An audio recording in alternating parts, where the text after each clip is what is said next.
బాలరాజు కావేరి చిన్నీల కోసం ఫ్యూచర్‌లో దేవా నుంచి, అటు నాగవల్లి నుంచి ఎటువంటి ప్రాబ్లమ్స్ అనేవి ఎదురవ్వకుండా ఒక్కొక్క ప్లాన్ వేసుకుంటూ అటు దేవాని, ఇటు నాగవల్లిని పని పట్టే పనిలో ఉన్నాడనమాట.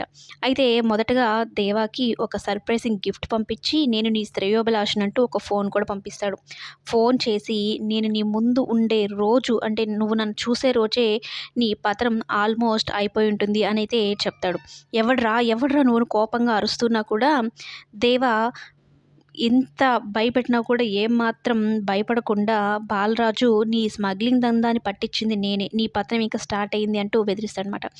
మరోవైపు బాలరాజుతో మాట్లాడడానికి భారతి ఆంటీ వస్తారు. మాట్లాడుతుండగా ఇంతలో సత్యం కూడా వస్తాడు. ఇక్కడ మీరేం చేస్తున్నారమ్మా అంటూ అడుగుతాడనమాట. ఈలోపు వీళ్ళు టెన్షన్ పడిపోతారు. ఎక్కడ సత్యం బాబు చూసేస్తాడు, అసలు నిజం తెలిసిపోతుందో అని బాలరాజు వెళ్ళి దాక్కుంటాడు. అయితే ఆటో కోసం చూస్తున్నానని చెప్పి కవర్ చేస్తుందనమాట. ఇక సత్యం వెళ్ళిపోయిన తర్వాత ఇంకా ఇన్ని రోజులు ఇలాగా ఆ తల్లి కూతుర్ని చూస్తే చాలా ముచ్చటగా ఉంది. వాళ్ళిద్దరు దూరంగా ఉంటూ అలా ఉంటే మనసుకు మంచిగా అనిపియడం లేదురా.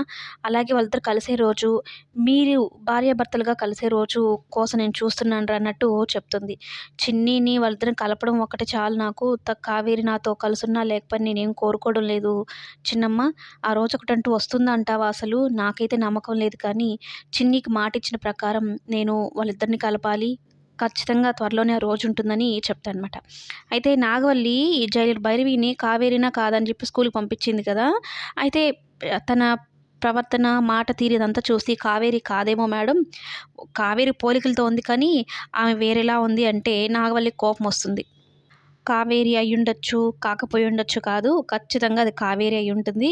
దాన్ని చంపి ఏదో ఒకటి చెయ్యి నువ్వు. లేదంటే నాకు దగ్గర అబద్ధంగా చెప్తే తర్వాత నీకు తెలిసిందే కదా! అంటూ బెదిరిస్తుందనమాట. లేదు లేదు నేను ఇన్వెస్టిగేషన్ చేసి మీకే విషయం చెప్తానని అక్కడి నుంచి తప్పించుకుంటుంది. మరలా మొదలు ఈ నాగవల్లి పిచ్చిది నన్నేమైనా చేస్తదన్నట్టు పారిపోతుందనమాట.